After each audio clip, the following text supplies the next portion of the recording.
My name is Sophia. I'm 23 years old. And exactly 1 year ago, I dropped unconscious in the middle of my graduation speech in front of nearly 3,000 people.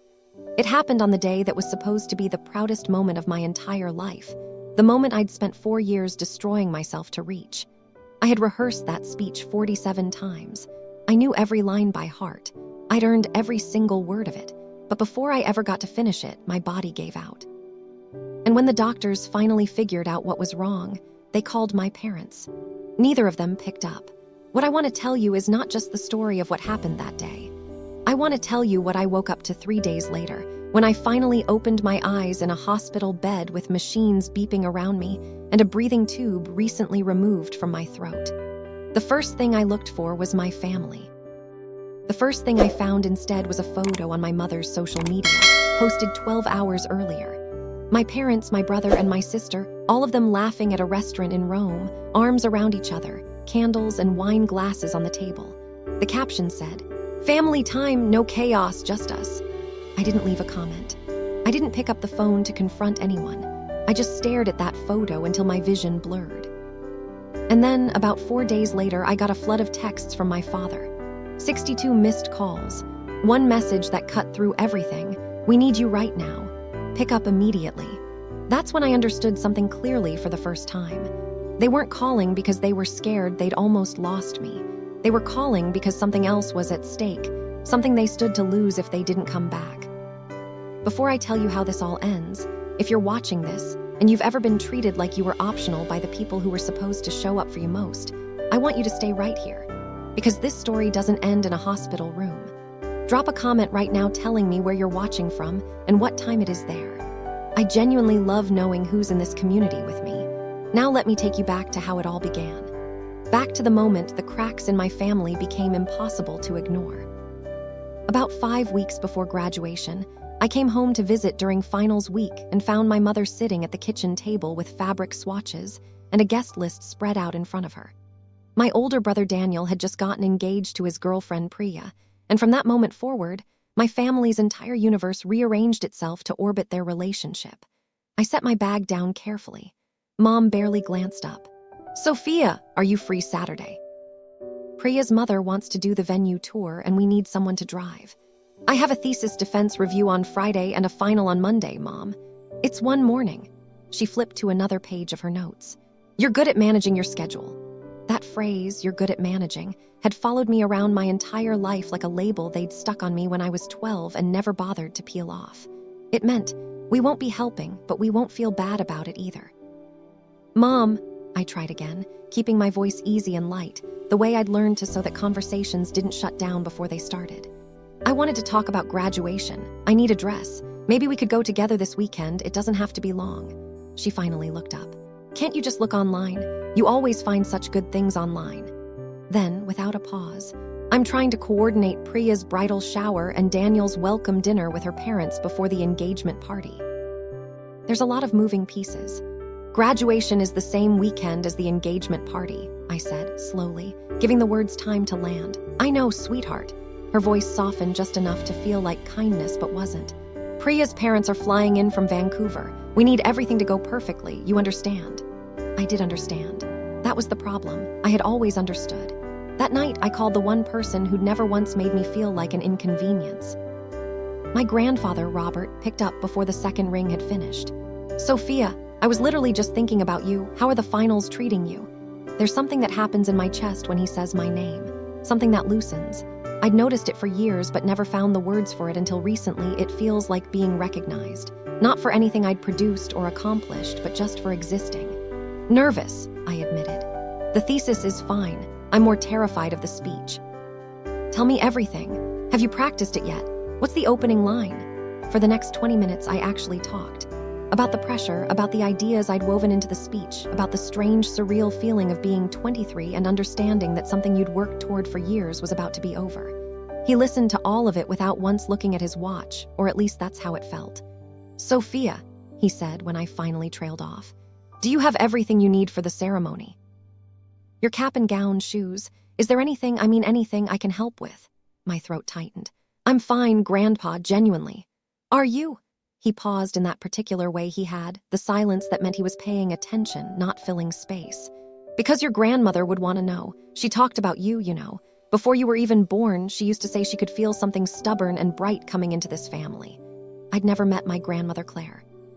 She passed away from a heart condition before I turned 2, but I'd grown up being told I looked like her, same dark eyes, same way of setting my jaw when I was determined about something. I'll be there, he said finally. Front row center. I already confirmed with the university about guest seating. Grandpa, and I have something to give you, something your grandmother set aside for you years ago. I've been keeping it until you graduated. She knew you'd get here. She never doubted it for 1 second. Before I could ask him what it was, my brother Daniel wandered into my room without knocking and immediately began opening and closing my desk drawers looking for a phone charger. I covered the receiver. Knock next time, Dan. Relax. He unplugged my own charger from the wall without asking. Hey, congrats on the valedictorian thing, by the way. That's cool. He said it the way you'd say nice whether to someone passing on the street. Then he was gone. My grandfather had heard all of it. He didn't comment on Daniel. He didn't need to. 3 weeks before graduation, I was running on 4 hours of sleep per night and an amount of coffee that was probably statistically concerning. Finals were finished. My thesis had been submitted and approved. I was picking up 6-hour shifts at the campus library research desk on top of my regular part-time job because my lease was up in August and I needed the deposit money. I had been having headaches for about 2 weeks at that point. Not normal end-of-semester headaches. The kind that sat behind one eye and refused to leave. The kind that made it hard to look at screens for too long. I kept telling myself it was tension. It was stress. It was the bad lighting in the library and the fact that I was sleeping on a second-hand mattress. My mother called one afternoon while I was alphabetizing reserve materials. Sophia, your aunt and uncle are arriving Thursday. Can you pick them up from the airport? Your father and I will be in the middle of decorating for the engagement party. Mom, I'm working Thursday afternoon. Can't you swap a shift? They're family. I have bills. I kept my voice level. I can't just swap shifts because it's convenient. You're always so rigid about these things, she sighed. I'll see if Daniel can do it. He's busy with Priya, but he might be able to rearrange. She always framed it like that. Like Daniel's time was a currency worth protecting and mine was an open access resource. That night I had my first nosebleed. It lasted about 8 minutes and then stopped. I cleaned up, took 2 ibuprofen, and went back to highlighting my speech notes. My best friend Camille had been watching me deteriorate for weeks with growing concern. She showed up at my apartment the following afternoon with dumplings and an expression I recognized as her "I'm going to say something you won't want to hear" face. You look genuinely unwell, she said, setting the dumplings on my counter and turning to look at me properly. And I don't mean tired. I mean something is wrong. I'm fine. It's the home stretch. Everybody looks like this in May. Jamie from the library told me you nearly fainted on Tuesday. I stood up too fast. Sophia. She sat down across from me and waited until I met her eyes. In 4 years, your family has not been to a single award ceremony, not the scholarship dinner in sophomore year, not the research presentation last spring, not the departmental honors lunch, not one. Graduation is different. Is it? Because your mom called you this week to ask you to do airport pickups and party setup. She did not call to ask what time your ceremony starts or whether you needed anything. I opened my mouth, then closed it. They might not come, Camille said quietly. I'm not saying it to hurt you. I'm saying it because I think part of you already knows, and you're burning yourself out trying not to think about it. I stared at my highlighted speech cards on the kitchen table. The words blurred slightly. They'll come, I said. It's graduation, it's valedictorian. Camille reached across and squeezed my hand once. She didn't argue. That was somehow worse. That night I woke up at 2 a.m. with the worst headache I'd ever had. It felt like something was pressing outward from inside my skull. I sat on the bathroom floor for a while with a cold, wet cloth on the back of my neck, and eventually it subsided enough for me to go back to sleep. I should have gone to the student health center the next morning.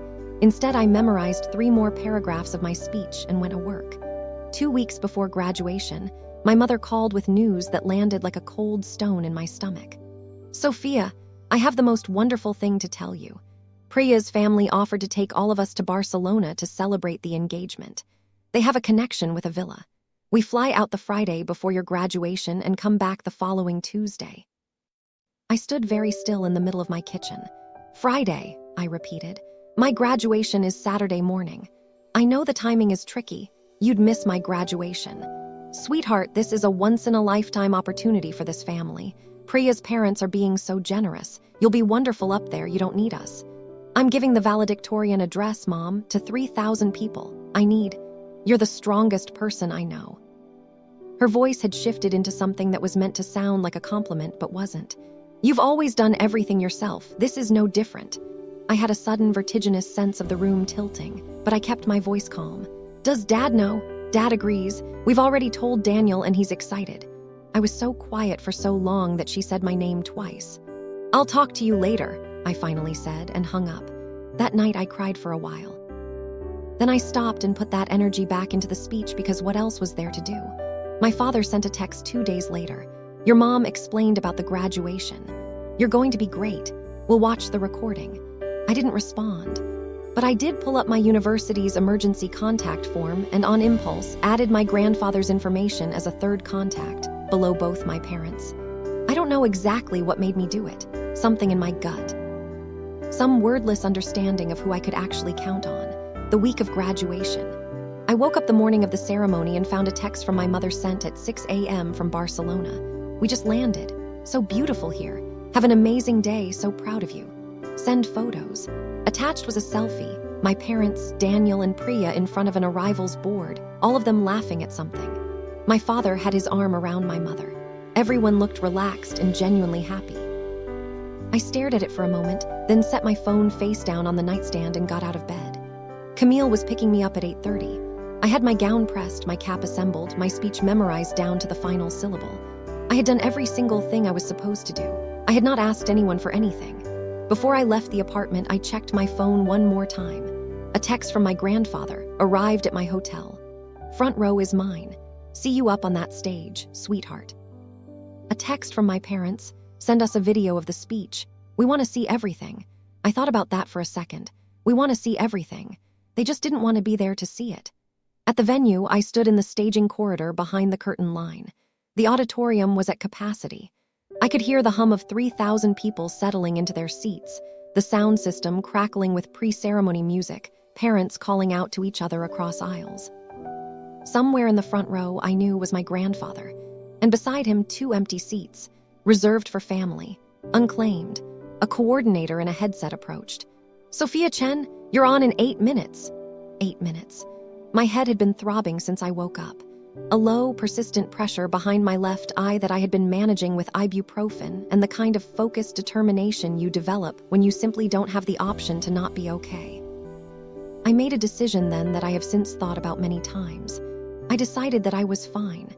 I decided that the headache was adrenaline and nerves, and that it would pass once I got through the next 20 minutes, and that the rest of my life was on the other side of this speech. I decided, as I had decided many times before, that I could push through, that I was strong enough to outlast whatever my body was trying to tell me. The auditorium announcer's voice came through the curtain. Ladies and gentlemen, it is my great honor to introduce this year's valedictorian, Sophia Chen. The applause was immediate and enormous. I walked out into the light. The podium was farther away than it looked. The stage lights were disorienting and very bright. I found my grandfather in the front row immediately. He was already on his feet, clapping with both hands raised above his head, a manila envelope tucked under one arm. Camille was next to him, phone out, already recording. The 2 seats beside them were empty. I reached the microphone, gripped both sides of the podium, looked out at the crowd. Thank you, I said, and my voice carried clearly through the space. I want to start by saying that I don't stand here today because I had the easiest journey. I stand here because of the people who refused to let me believe that the difficulty of the road meant anything about my destination. Applause. I continued. 3 sentences. 4 sentences. The words were right, the rhythm was right, and for a moment I actually thought I was going to be okay. And then the stage lights went white. Not from the outside, from the inside. A sudden, overwhelming brightness originating somewhere behind my eyes, followed by a silence that seemed to press in on all sides. I heard my own voice continue speaking for approximately 1 more sentence, but I was no longer connected to it. I felt my hands loosen from the podium. I felt myself reach for something that wasn't there. I have been told that I called out a single word before I fell. I don't know what it was.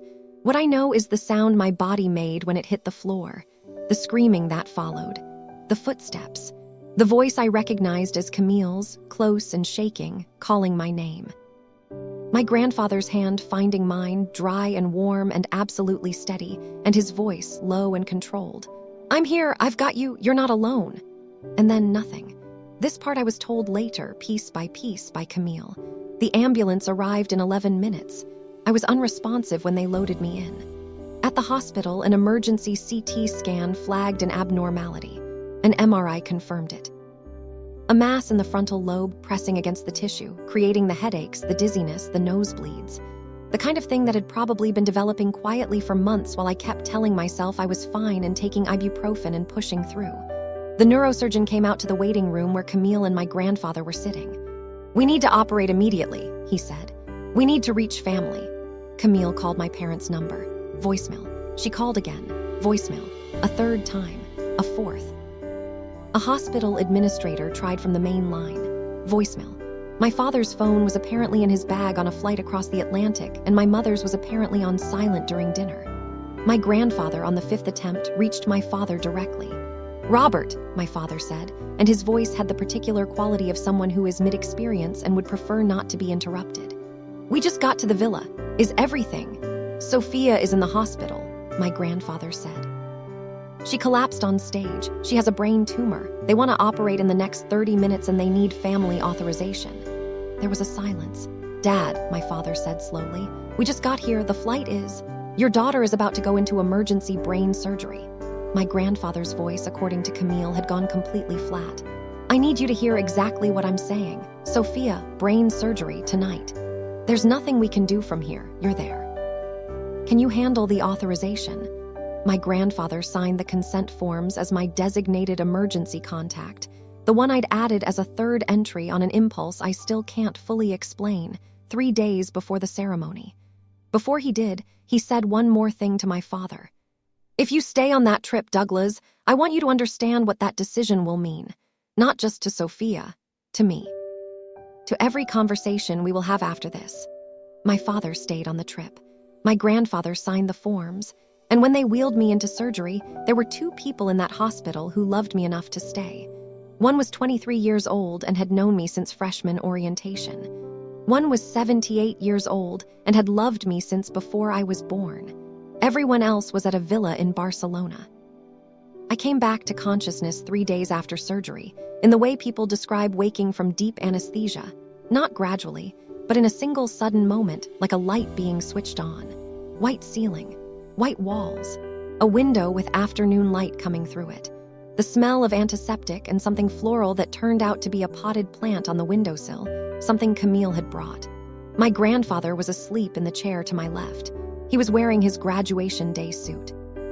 He'd apparently gone home once in 3 days to shower and change and had been in that chair for the rest of the time.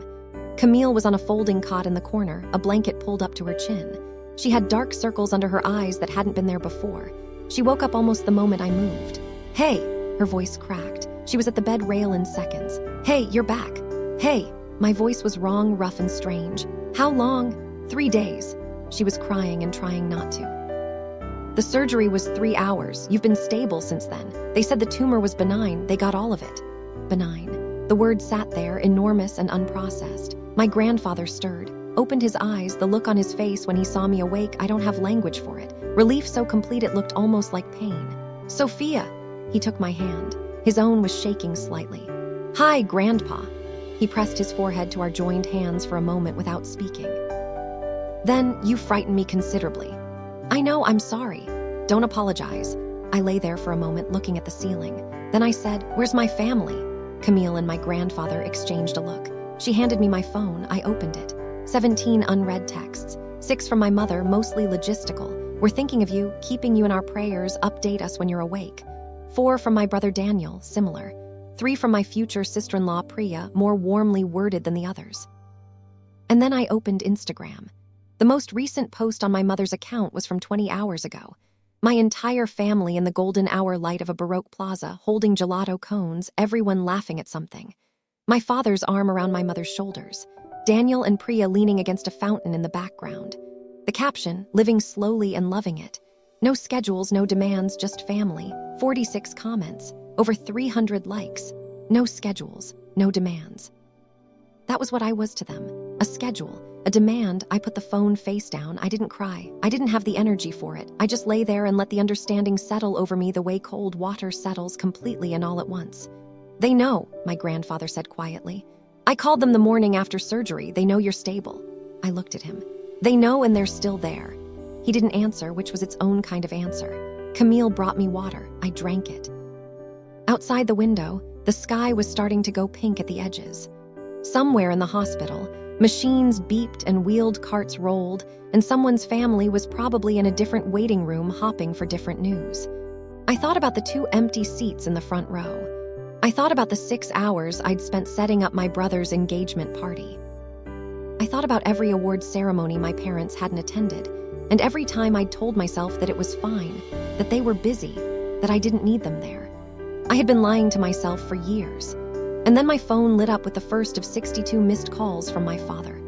4 days after surgery, my grandfather sat down next to my bed with a particular expression.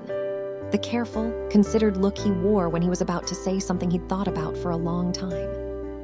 There's something I should have told you earlier, he began. I'm sorry I didn't. What is it? When you started college, he said, I offered to contribute to your tuition. I told your parents I was setting money aside for both you and Daniel equally. This was news to me. Dad always said you couldn't afford to help, that you were on a fixed income. My grandfather made a sound I'd never heard him make before, something between a sigh and a dry, hollow laugh. Is that what he told you? He said you had just enough to get by. I gave your parents 2 checks on the same day 4 years ago, one for Daniel's educational expenses, one for yours, the same amount. I stared at him. Daniel's portion went toward his tuition. Yours, he paused. I have reason to believe yours did not. What did it go toward? I don't know for certain, but I noticed the kitchen renovation your parents did sophomore year, the vacation they took to New Zealand. I noticed that you were working 25 hours a week and paying for your own textbooks, and I thought about those checks. The room was very quiet. Why didn't you say something? Because I couldn't prove anything, and because confronting your father, my son, he stopped, rubbed his forehead. I kept telling myself I was wrong. I kept hopping I was wrong. And the Freedom Fund, what's that? He looked up. 22 years ago, shortly after you were born, your grandmother and I opened an account in your name. She insisted on it. She called it your Independence Fund, something that would go directly to you when you graduated, completely outside your parents' knowledge or control. She said she wanted you to have options, to never be stuck somewhere just because you couldn't afford to leave. My heart was doing something strange in my chest. How much? I asked. Enough to buy a home, or start something. Or simply breathe for a few years without financial panic. They didn't know about it. I never told them, until your surgery when I was angry and frightened and said more than I should have. I told your father that if he didn't come home, you would receive everything your grandmother had left for you and he would have no part in any of it. That's why they're calling. I believe that's part of it. He looked at me steadily. But Sophia, I want you to understand something. That money is yours regardless of what happens with your family. Your grandmother set it aside out of love, not as a bargaining chip.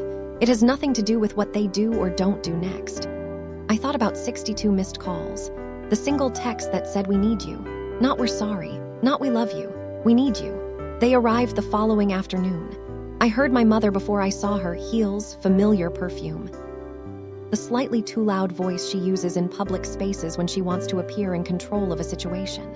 The door opened and she came in first with her arms already open, face configured into something that looked like maternal anguish. Sophia, my God, I let her hug me. I didn't hug back. We came as fast as we could, she said into my hair. I counted silently to 3, then gently separated myself. You arrived 5 days after the surgery. The flights were fully available. I had Camille check. I said it simply without heat. There were seats on a direct flight the morning after surgery. You didn't take them. My father came in behind her, looking exhausted and unable to meet my eyes.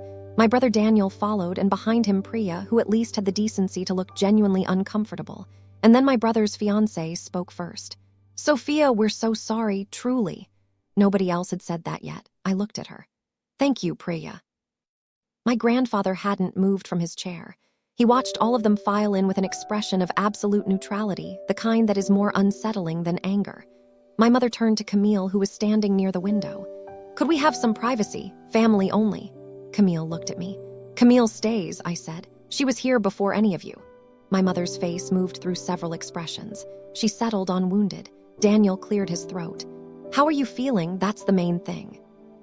"I had brain surgery," I said. "I'm recovering." Right, obviously." He rubbed the back of his neck.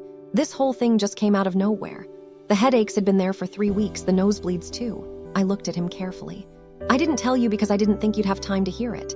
The room absorbed that. My father sat down heavily in the spare chair. He looked older than I had ever seen him.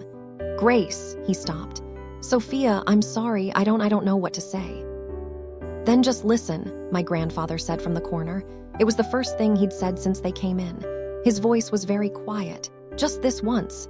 My father looked at him, then looked back at me. "I failed you," he said. I waited. "I have been telling myself for years that you were fine because you seemed fine.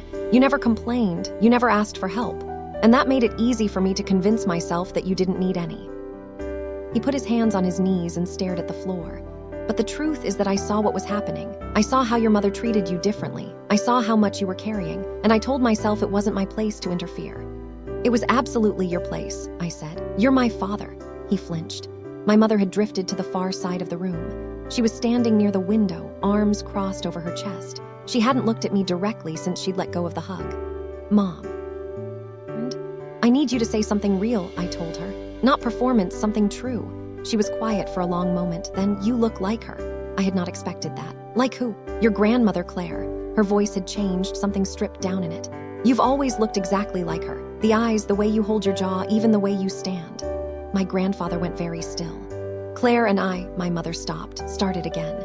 "She never liked me, from the beginning. She was polite enough in public, but I always knew. The way she looked at me, the way she spoke to Robert about me when she thought I couldn't hear. I spent 15 years trying to earn her approval and never got it." "That sounds painful," I said carefully. It was exhausting and humiliating, and She stopped again.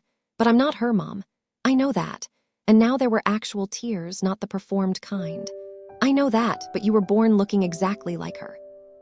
And something in me She pressed her fingers over her mouth. "I couldn't always separate the two of you. I know how that sounds." "It sounds like something you should have worked out with a therapist years ago," Camille said quietly from the window. Nobody responded to that, but nobody argued with it either. "I was a baby," I said. I kept my voice level. "I was a child. And then I was a person who spent 23 years wondering why she had to work twice as hard as her brother and still couldn't earn her mother's attention. That person deserved better." My mother closed her eyes. "I understand now why you acted the way you did," I continued. "I'm not saying that to excuse it. I'm saying it because I've spent years believing there was something wrong with me, some fundamental deficiency that made me unlovable to my own family. And it turns out the reason had nothing to do with me at all." I paused. "That is both a relief and its own kind of grief." Nobody spoke. I looked at my father. "You let it happen. You saw it and you chose the path of least resistance, and that path ran directly through me." He didn't argue. "And you?" I looked at Daniel, who was leaning against the wall looking uncomfortable and slightly younger than his years. "You just accepted it. You never once said, 'Why does Sophia always do the airport runs? Why is she working 3 jobs while I'm not working any? Why isn't she at the engagement party as a guest instead of as the setup crew?'" I exhaled. "You benefited from the imbalance without ever questioning it, and you can do better than that." Daniel opened his mouth, closed it, opened it again. "You're right," he said finally. "I should have said something a long time ago." I let that land. Then I said the thing I'd been turning over for 3 days in the hospital bed, the thing I'd arrived at slowly and carefully, like working through a proof. "I'm not going to shut any of you out. That's not who I want to be, and honestly, I don't think it would help me either. But I can't keep pretending that what happened is something we can just move past without acknowledging. We have to actually reckon with it." "What does that mean?" my mother asked. "It means you need help. Real help, a therapist, someone who can help you understand why you've been projecting a 30-year-old wound onto your own daughter. It means Dad needs to stop choosing silence because it's easier. It means Daniel needs to start noticing what's happening in his family, not just what affects him directly. And if we do those things," my father asked, "is there a path back?" I thought about it honestly, the way I'd tried to do with everything since waking up. There's a path forward, I said. It won't look like it did before because it shouldn't look like it did before. But yes, if you're willing to do the actual work, not just say you are, then yes. My father nodded once, slowly. My mother was looking at me for the first time, really looking, not at the face of someone she was afraid of, but at the face of her daughter. I don't know how, she said quietly. That's what the therapist is for, I told her. I was discharged from the hospital 2 weeks after surgery. I did not go back to my childhood home. I used a portion of what my grandmother had left me to secure a small apartment, second floor of a converted building, 1 bedroom, a kitchen with a window that looked out over a small courtyard with a tree in it. It wasn't much. It was entirely mine. The fallout in my family was complicated and ongoing. My sister-in-law, Priya, to her credit, reached out the week after my discharge and apologized for not pushing the family harder to return sooner. She was thoughtful and specific, and I appreciated it. My brother called. It was stilted and uncomfortable, and we both said things that were too careful, but he called. He's been calling every couple of weeks since. It gets slightly less awkward each time. My mother started therapy. I know this not because she told me, she didn't, but because Priya mentioned it once carefully, and I registered it without comment. We exchange texts now, short ones. I'm not ready for more than that, and I've given myself permission to not be ready.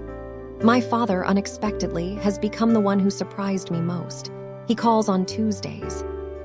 He told me once that he picked Tuesday because it was the day with the least built-in significance, not a weekend, not a particular occasion, just a day in the middle of an ordinary week when he wanted to check in. He asks how I am. He asks about my work. He listens to the answers. He told me once, roughly, that he spent 40 years confusing detachment with stability and that he was trying to unlearn it. I believe him. Or I'm beginning to. I teach 8th grade English now. 27 students, most of them at the age when the world is beginning to feel complicated and personal and serious in ways it hadn't before. I came into this job knowing abstractly that it would matter to me. I didn't know how much.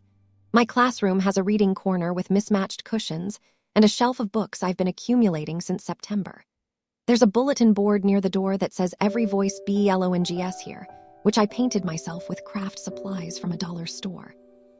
One afternoon in late October, about 4 months into the school year, one of my quieter students, a kid named Marcus who always sat in the second to last row and kept his answers brief and his head down, knocked on my door during lunch. "Miss Chen, can I ask you something?" "Of course, sit down." He sat, looked at the table. "Did you ever feel like you were there but kind of not there, like the people around you just didn't really see you?" I looked at him for a moment. "Yes," I said, "for a really long time." "What did you do about it?" I thought about my grandfather in the front row with a manila envelope. I thought about Camille on a folding cot in the corner of a hospital room with dark circles under her eyes. I thought about the moment I understood that the people who had actually loved me had been showing me that love for years, and that I had spent so much energy straining toward people who couldn't provide it that I'd nearly missed the ones who could. "I found the people who actually did see me," I said. "And I started taking better care of them. And eventually I started taking better care of myself, which mostly meant I stopped waiting for certain people to tell me I was worth it." I paused. "That part is harder than it sounds." Marcus nodded slowly. "But you figured it out." "I'm still figuring it out, but yeah, more and more." He was quiet for a moment. Then, "Thanks, Miss Chen." After he left, I sat in my teacher's chair for a while with the lunchtime sounds of the hallway filtering in under the door. On my desk was a photo I'd framed and brought from home, me and my grandfather at a restaurant 6 weeks ago, both of us laughing at something the camera hadn't caught. He had one arm around my shoulders and was looking at me like I was the best thing in the room. I look at it sometimes when the day is difficult. About 8 months after graduation, I got a phone call from my grandfather that I'll probably carry with me for the rest of my life. He was cleaning out a storage unit he'd had for years, and he found a box of my grandmother Claire's things that he'd thought were lost. Letters, a few pieces of jewelry, some handmade items she'd worked on over the years, and at the bottom of the box, a sealed envelope. On the outside, in my grandmother's handwriting, for my granddaughter. To be opened when the time feels right. My grandfather drove to my apartment the next evening and handed it to me at my kitchen table. I held it for a while before I opened it. The paper had yellowed slightly at the edges. The ink was still clear, To whoever you've become by the time you read this, I won't know your name or your face.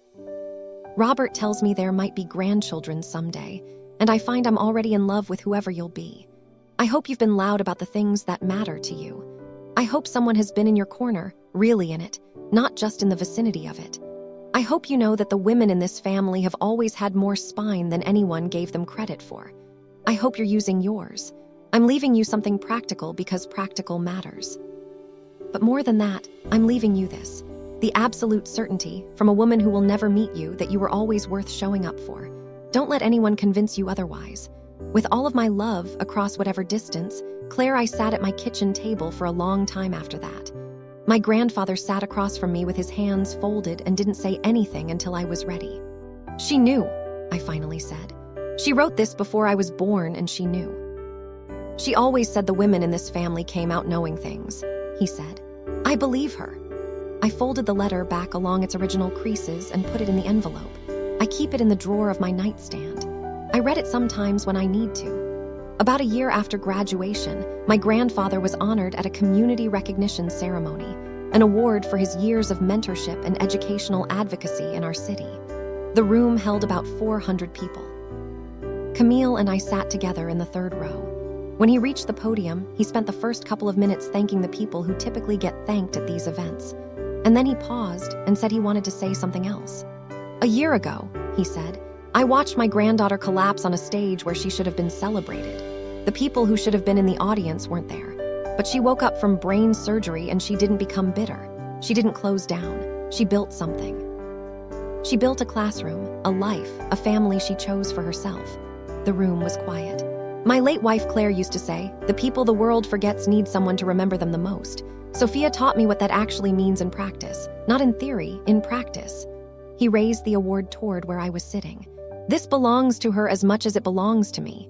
I was crying before he finished the sentence. Camille, who claims never to cry, cried. After the ceremony, I found him near the door and held on longer than was probably appropriate for a public event. I love you, I told him. I love you, Sophia. Your grandmother would be so proud of you. I know, I said, and I meant it. 2 years out, my classroom has become something I'm genuinely proud of. The students are difficult and wonderful and exhausting in exactly the proportions you'd expect 13-year-olds to be. I know their names and their histories, and which ones are carrying things they haven't said out loud yet. I try to be the kind of adult in a room who notices. My family is complicated, the way families always are when they've been through something real. My father calls on Tuesdays without fail. My mother and I had a proper conversation for the first time in my memory about 6 months ago, careful, slow, both of us working hard at it. She told me she'd been in therapy for nearly a year. She cried. I didn't, but I wanted to. We're not close, not yet, maybe not ever in the way I used to hope for. But we're honest with each other now, which is more than we've ever had. Daniel is going to be a good husband. I can see it. He's learning how to pay attention to things beyond his immediate experience, which is the most important skill a person can develop and one nobody teaches you directly. Priya is patient with him. I think they'll be okay. My grandfather and I have dinner every Sunday when our schedules allow. He brings the same dish every time, a lamb stew with apricots that was my grandmother's recipe, that he learned to make in the years after she passed, that he has been perfecting for 20 years. It is the best thing I eat all week. On the wall of my apartment, I've hung the photo from my grandmother's box, the only one we could find of her when she was young, standing somewhere outdoors in what looks like late autumn, looking directly at the camera. She has dark eyes and a jaw set with the particular kind of determination that communicates I have decided something and I will not be moved. I see her in myself sometimes when I look in the mirror. That used to feel like a curse because of what it meant in my mother's eyes. Now it just feels like continuity, like belonging to something. I want to close by saying something directly. If you've watched this far, I suspect some of what I've described isn't entirely unfamiliar to you. The exhaustion of being relied upon without being seen. The arithmetic of a family where one child's needs are always weighted more heavily than another's. The specific loneliness of being in a room full of people who love the version of you that does things for them, while the version of you that just exists remains unacknowledged. Here is what I've learned, and I say this not as someone who has it figured out, but as someone who is still working. You cannot work hard enough to earn love from someone who has decided not to give it. You can sacrifice everything, perform perfectly, never ask for anything, make yourself as small and undemanding as possible. And if someone is not in a position to see you, they will not see you regardless. That is not a reflection of your worth. It is a reflection of their limitation. The people in your life who love you have a certain quality. It's not that they say the right things. It's not even that they always do the right things. It's that they show up, not when it's convenient. Not when there's no competing priority. When it matters. When you've collapsed on a stage in front of 3,000 people and you need someone to hold your hand before surgery and still be there when you wake up. Pay attention to those people. Tell them what they mean to you. Don't let the noise of the people who aren't showing up drown out the presence of the ones who are. And finally, choosing yourself is not selfish. The word selfish gets used against people who are finally putting down a weight they were never supposed to carry in the first place. You are allowed to decide that you are worth investing in. You are allowed to take the freedom fund that a woman who never met you left specifically, so that you would never have to stay somewhere out of desperation. You are allowed to build a life that looks like you chose it. My grandmother wrote me a letter before I was born and told me I was always worth showing up for. I'm telling you the same thing. I hope you'll believe it. And if you have a story of your own, a moment when you finally stopped performing for people who weren't watching or found the people who were, I would genuinely love to read it in the comments. I'm down there every day. If this meant something to you, please take a second to like and subscribe. And there's another story linked below. I think you'll want to hear it. Until then, take care of yourself. Someone should.